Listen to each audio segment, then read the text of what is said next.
I think there was some stress there initially when I started it in middle school, but teachers give you work to do while you're gone. So once I started getting used to doing the work away from school, I kind of got the hang of it, and now it's pretty normal considering how much I travel.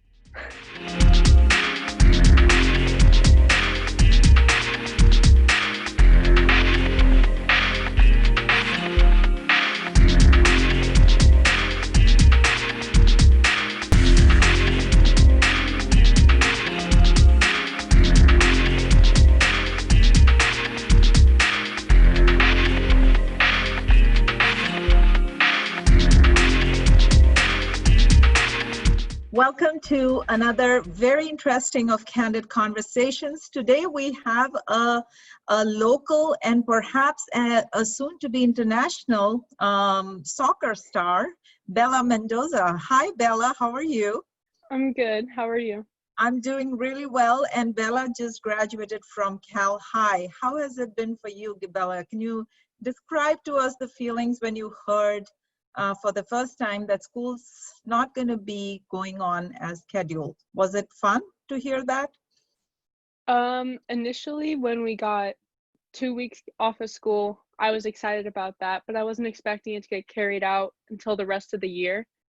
So once I heard that it was carried out through the rest of the year and we wouldn't be going back to school, that kind of hit me hard and it kind of upset me a little bit. But what was the worst part in all of this when you heard that you could not go back for the rest of the year? Were you missing the academics, the friends, or whatever other activities you were doing outside of school? I think the part I missed the most was being on campus. It's kind of hard to do schoolwork from home sometimes. And so just being on campus, I kind of miss that feeling, like being able to see teachers and friends every day that you don't really see too often. So in all of this, what would be one memorable experience for you? Something that you would remember for the rest of your life, other than, of course, being at home, but a fun, memorable experience. I think spending graduation with my friends, like they all came to my house, and I don't think that would have happened if it was a traditional graduation. I wouldn't be right next to them when I was graduating high school, and I thought that was a really cool experience. And that is, when you're with friends, I think that makes it a lot more meaningful. So let's go back to your growing up years. Mhm. How was your childhood? To tell us a little bit about your family and your life in general. So I was born and raised in San Ramon. I've been here all my life. I have four other siblings, and I have seven people in my house in total. So I'm the exact middle child. I went to Twin Creeks Elementary, kindergarten through fifth, Iron Horse Middle School. Um, it was it was a lot of fun, definitely. Like growing up in the same How was city. Twin Creeks? I'm assuming all the friends that you had in Twin Creeks have also moved on to the same high school, most of them, if not all. Mhm. How was it in Twin Creeks? Twin Creeks was a lot of fun. I think I made a lot of like lifelong friends there that I still have to this day from kindergarten.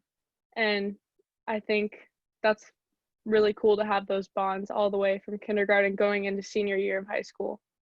Are there some teachers still there when you were a student, and do you go back and visit in middle and elementary schools?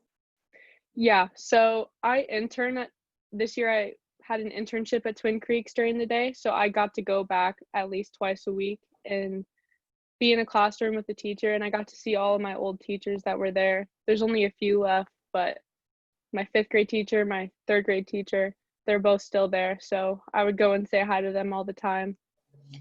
Let's talk about why I said you are a local star and a rising international star, hopefully one day, representing the United States.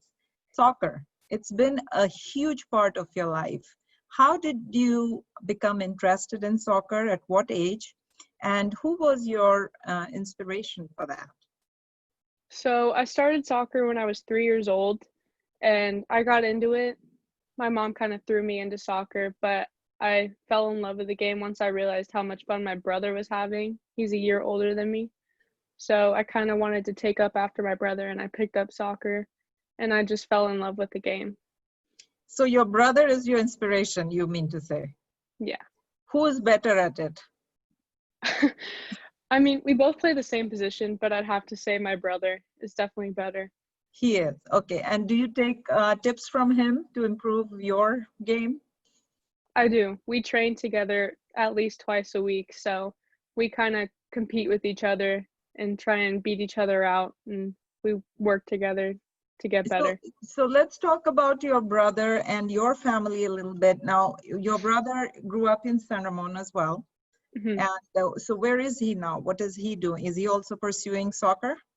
He is. So he just transferred from Notre Dame de Namur University for soccer to Holy Names University, and he's been playing soccer for his past 2 years in college, and he's going to be a junior this year, coming up in the fall. And have you watched his games? Have you, I mean, now you obviously the last few months you couldn't, but have you Hmm. attended live games? Yeah, I've And gone to all of his home games. and you find that fascinating, I'm assuming. Yeah, it's fun to Okay, watch him play. so let's talk about you. At 3, you get thrown into this, you start enjoying it.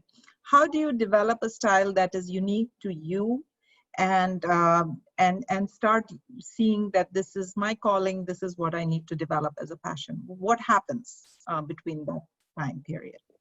So once I decided that I wanted to be a goalie, I think I realized once I switched to Pleasanton from San Ramon that I wanted to become better. So I got private trainers and I did a bunch of training on my own, and I realized that I wanted to be where the top stars are. So I just kept working really hard, and I'm still working hard to this day to try and get there. So what are some of the challenges you would, in your mind, you faced when you first actively started pursuing it, if there were any challenges? I think the toughest part was living up to my brother's expectations. Like, my mom had a lot of praise for my brother when he was playing soccer, so I felt like I had to live up to that in some way. So that was kind of my inspiration for me pushing myself a little harder growing But up. that was a self-imposed challenge because you were setting it. But was there anything external to that? Did you feel there were, for girls to be in soccer overall, is there a challenge? I think it's a little different. Yeah, there's a lot of stereotypes when it comes to soccer between boys and girls, and how the girls' soccer isn't as physical or it isn't as tough. But if not, it's just as tough, if not more tough than boys' soccer. And we're very physical, so it's kind of hard to show people that it's not just something to be pushed over. Like, it's something people need to watch. So the perception is that if it is women's soccer or girls soccer, it's not as physically demanding as would be a boys soccer game. That's what you're saying. Now, Yeah. I've been admiring your long hair. How does that factor into a game of soccer? Are you required to keep it at a certain length, or it doesn't matter? What do you do with that? It doesn't matter how long it is or anything. It just has to be up. It can't be in your face, which is the biggest thing. And it is a differentiating factor between boys and girls who Yeah. have to worry about that. So take us back to your middle school years. How active, I mean, middle school does get a little academically demanding. Hmm. How were you finding it to balance academics with sports? And I'm assuming there were some other activities you were doing, and if you can tell us what those were. How was the balancing act for you? Yeah, so I went into middle school and it was a lot different academically because I wasn't used to having more than just one class. So I was struggling with like getting all that in order, and then it took me a year. I joined drama and theater at the school, so that was another thing thrown in. And I was in drama ever since 6th grade through 8th grade. And it was tough to balance at first, but once I hit 7th grade, I think I kind of figured out the balance between sports, drama, and school all together and keep everything in balance. What was the one thing you would, if you are now looking back, I know it's not been a whole lot of years, but still fresh in your mind for other students who are also trying to follow a similar path, What is the one thing, if you look back, you would want to change in your middle school years? I think I'd want to put myself out there more. I was kind of reserved in middle school, and so it led to me not making as many friends as I hoped. I still made a lot of friends, but I think if you put yourself out there more, you'll have a lot of friends going into high school, and that's good to have connections. So can you elaborate on that? I hear a lot of people saying if you put yourself out there, for a person listening to this interview, can you give us some examples of how a teenager going through a transitional phase should be putting himself or herself out there? What are some things they can do? So for my middle school in particular, we had a sixth grade, seventh grade, and eighth grade dance every year. And I didn't go to the seventh or eighth grade one, but I went to the sixth grade one. So I think going to the school events, I think that's kind of putting yourself out there and not being afraid to like express yourself at these events instead of just standing there in the corner, like not being afraid to show who you really are. Yeah, and that I think is a challenge for a lot of students. It's not unique to you. It's because there are so many doubts about Hmm. yourself as you're changing, what is right, what is wrong. So that's what you are now reflecting back, thinking that you could have done that better. Hmm. Any special memories in middle school years before we move on to your high school years? I do remember my English and history classes the best. I think all the friends that I had in those classes made school a lot more interesting and a lot more fun. And being able to talk to them outside of class and things like that, it made middle school a lot more enjoyable. Is that your favorite subject? Yeah, history is my favorite subject. It is. Which part of history do you enjoy the most? Um, I want to say US history, like in high school, learning about like the Civil War and things like that. And there's a lot of conversation about that era, that period that comes up every so often in today's Hmm. time. So it's always a good connection between the past and the present. Let's move on to your high school years. Hmm. You still continuing with soccer. You're on in variety of programs. Does the ODP program start here, and what is it? If you can explain that to our viewers, what got you started in that, what it stands for, ODP, and then how do you sign up for something like that? Yeah. So ODP is an Olympic development program. It's a soccer program that takes all of the top players, or anyone really can try out, but it takes the best of the best in Northern California, and they put everyone on a team, and you go play in Arizona or Oregon, places like that, and you showcase your abilities to college coaches and regional coaches, and you build your way up to the national team level. But And when do you do this? But in high school? so you can start as young as when you're 12 years old, and it goes up to 17. And when did you start? I started at 13 years old. 13. Okay, so you're still not in high school, so we have to go back now. Now, when you are traveling, you said you have to travel and showcase your Hmm. skills. Was that taking away from your classes, class time, and academics? Did you feel there was stress there? I think there was some stress there initially when I started it in middle school, but teachers give you work to do while you're gone. So once I started getting used to doing the work away from school, I kind of got the hang of it, and now it's pretty normal considering how much I travel. And so explain this process to us. So you're playing in front of people who may be looking at you as potential professional players at some point, at a very high level.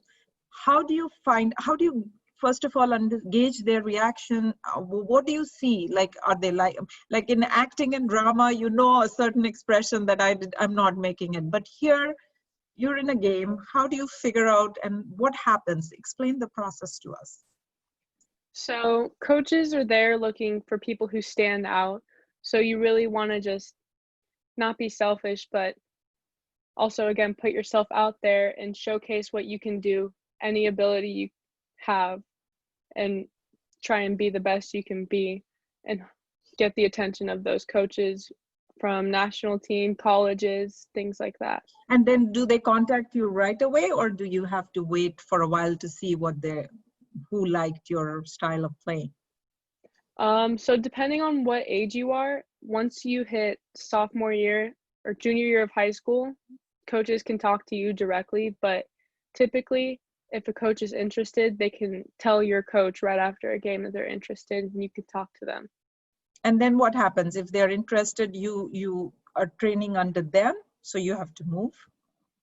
So if a coach is interested in you, you have some conversations over the phone or Zoom calls, things like that, and just talk about how you are as a player, how you are academically, and talk about how you would fit into their program or on their team and what you need to work on. Okay, so they do guide you along the way. So tell Yeah. us about the high school now. You went to Cal High. Mm-hmm. It's a great school to be in. A lot of stuff going on. So what is the program looking like now? I mean, you mentioned that middle school was a little challenging when you Mm-hmm. transitioned. How was it in high school? That's a huge curve right there. Yeah.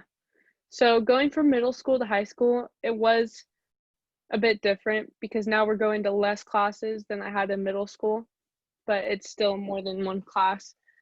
But it took some time to get used to. First semester of freshman year, still getting used to not getting lost around campus and finding my classrooms and knowing my schedule, things like that. But after first semester of freshman year, you kind of get the hang of going to certain classes, certain days, or when to do your schoolwork and things like that. And I'm assuming history is still your favorite subject at this point. It is. Did you develop any other fondness for any other subject, or was this just something English and history were just the two that you have were? Those are very good subjects, by the way. Mm-hmm. History is my favorite subject too. That's why I'm very happy to hear that. But Mm-hmm. was that the one that you stuck to throughout high school as your fondness? So I decided that I love education. So I took a careers in teaching class, which is why I'm at Twin Creeks Elementary for my internship.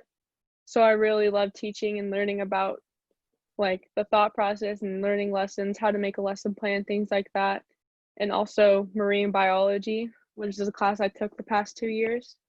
I'm really interested in that And also. that is working with sea Mhm. animals.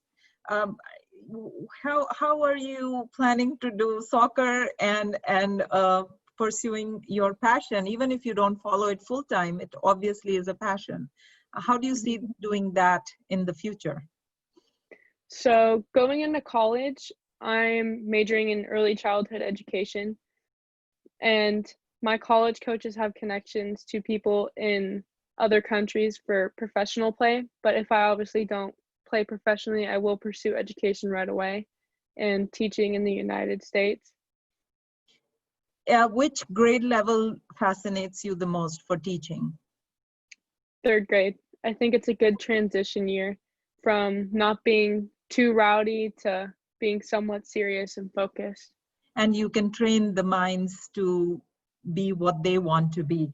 Now, Hmm. you received some really good scholarship offers. And Hmm. to people who are thinking about going down this road, explain to us in detail how it happened and what they should be doing or not doing in terms of consistency. Of course, they have to, but to reach that kind of a goal, not necessarily where you are, but maybe in similar fields or something else they want to pursue. So, Hmm. Ross. So I got a full ride scholarship for soccer, so I don't have to pay for college at all. But I think staying focused in school was probably the biggest aspect of it. Like having good grades was really important no matter what. And um, I think showcasing yourself at like your best skills for as long as possible is very important. And not being afraid to be yourself is also very important. So once I went on my visit with the school I'm going to, I Tell had us to which be school you're going to. University of Massachusetts. So I'm going Yes, across the that's country. yes. You're going very far away, and Yeah. so it's a beautiful place to be in, but it's hmm the other side. So yeah, sorry I interrupted you. Please go ahead. So when I went there, I had to click with the coaches. I had to make sure that they were some people that I wanted to be around and that I was excited to be around. And after a day of being with them, I felt really comfortable and wanted to be on campus and I wanted to go there. And I knew right then that I fell in love with the school, no matter what offer. And I'm glad you brought that up because a lot of people who get a full ride scholarship, they think whether we should go with the school full ride scholarship or the fondness for the school that may not be there. What is your advice to students who are looking at it? What should they be really looking at? I know the financial burden goes away, Mhm. but again, you have to think in terms of this holistically. So what would your advice be? My advice would be if you can picture yourself staying there for 4 years and not getting tired of it or getting bored of it. I think that was my biggest thing because since I'm an athlete, of course I'm going to enjoy staying there, but and playing there. But if I were to get hurt and not be able to play again, I would still want to enjoy school there. So I think that was the biggest aspect. That's a very important statement you just made. Thinking of every scenario and still enjoying where you want to be. What was the first thing that attracted you about this college? When you, I mean, obviously you went there not knowing how it would be for you. What was it that was an instant connection? I think it was the location. I've never been to a school on the East Coast before that, so seeing all the houses and neighborhoods surrounding it and how inclusive and how like uplifting the campus was, I think that was really cool to see like everyone like happy on campus compared to other schools that I've been to and visited. So one question I have to ask you, which every parent goes through when their child leaves home for college. You said you spent your whole entire whatever few years you've had in your life in San Ramon, and now you're going to go that far off in the East Coast. My daughter, by the way, lives in Virginia, so I totally understand. Um, how was your parents' reaction to a decision like this? Um, Initially my mom was very excited for me and very happy for me, but once it kind of hit her that I'm going all the way across the country, that's when she realized it was going to be tough because I'm the first kid that's not going to be on the West Coast.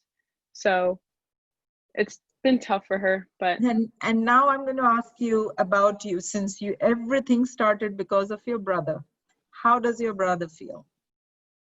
my brother is excited for me, but um he doesn't want me to go. Why? He's used to me being close. Close by. So Is he excited to see you play, and are you nervous that he'll come and watch and you may mess up? Does that ever cross your mind now? You've played soccer for a while. Does that come to your mind? yeah, it definitely does. Whenever I see him at my games, I definitely have to impress him in some way or another by doing something big. So you don't really need other coaches observing you. You can simply just play for your brother and you'll still get selected because you're putting Yeah. on your best. He would be one of your best bets to rely on for guidance. Let's talk about, I mean, I know your future plans, you are thinking of certain things. Once you graduate, if you've thought that far, just as an estimate, what is your plan for the future? Where do you see yourself 6, 7 years from now? So, we actually just did a project on this in school, and I see myself teaching. And based on the project, we had to choose wherever we thought financially was best for us. So I saw myself teaching in the middle of the country for an elementary school, just as an entry level job. But I think education is definitely my future. And still in the middle of the country, not back to California. Any particular reason you don't want to be in California, even in your vision for the future? I love California so much, but it's really expensive. So I wasn't sure if an entry-level job would get me enough money to live here right off the bat. And again, you're not alone. My daughter said the same thing. She said, every time I look at California, I feel way poorer, even though I'm saving so much. So I'm sure, what can California do to attract people in your age group back into the state where they grew up, into the cities they grew up in? What is one thing from your perspective that governments can do, or our government can do? I think one thing was minimum wage. I think that's kind of the biggest factor, in my opinion. Like, it's not as high as it should be for the cost of living in this state. Even at a very, very small apartment, I think people struggle with getting jobs here, and that's kind of the biggest issue. I was worried about that when I was looking at education jobs here, worrying it wouldn't pay as much as I hoped it would. So the teaching, you feel the teaching jobs here are not going to help you sustain long term with the savings and everything. That's why you feel the Midwest is a better option for, even for teaching. Yeah.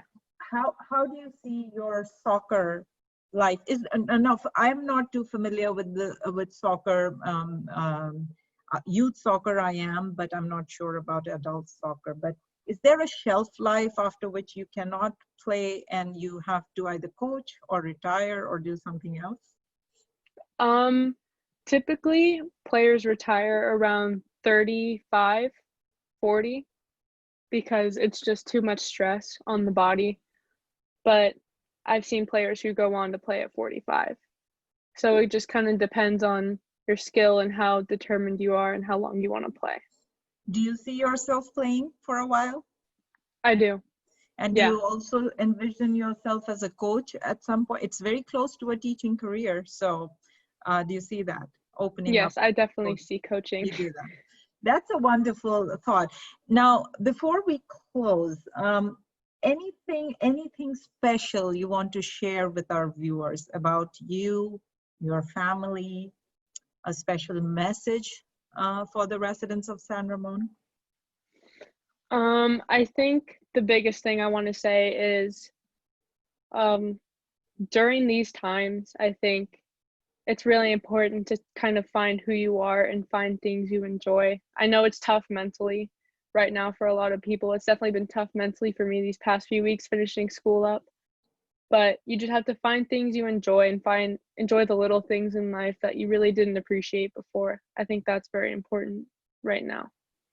What is the one thing in terms of appreciation, since you mentioned that, one thing you appreciate a lot more now than before we went into shelter in place? I think being able to go outside and walk around was definitely the biggest thing, just because of how active I am with sports and all that. I think being outside is something I definitely took for granted. And I think that's been the most unfortunate thing for many students who like to be outside and do activities outside. It's just unfortunate how everything happened, and now with everything happening with the curfews, again, we are in that same space. So I really appreciate you taking the time to talk to us, Bella. I know from the bottom of my heart, wish you the very best in all your future endeavors. I know people who are going to watch it are also going to feel the same way. And hopefully we were able to provide some direction to students who are maybe watching this and may want some direction and guidance moving forward. Any parting thoughts from you? I think just for everyone to stay safe and stay healthy, and hopefully we can get back out into the normal world real soon. Yes, that is a prayer I think everybody is hoping for, that come to fruition soon. Thank you so much, Bella, and we wish you all the best. Thank you.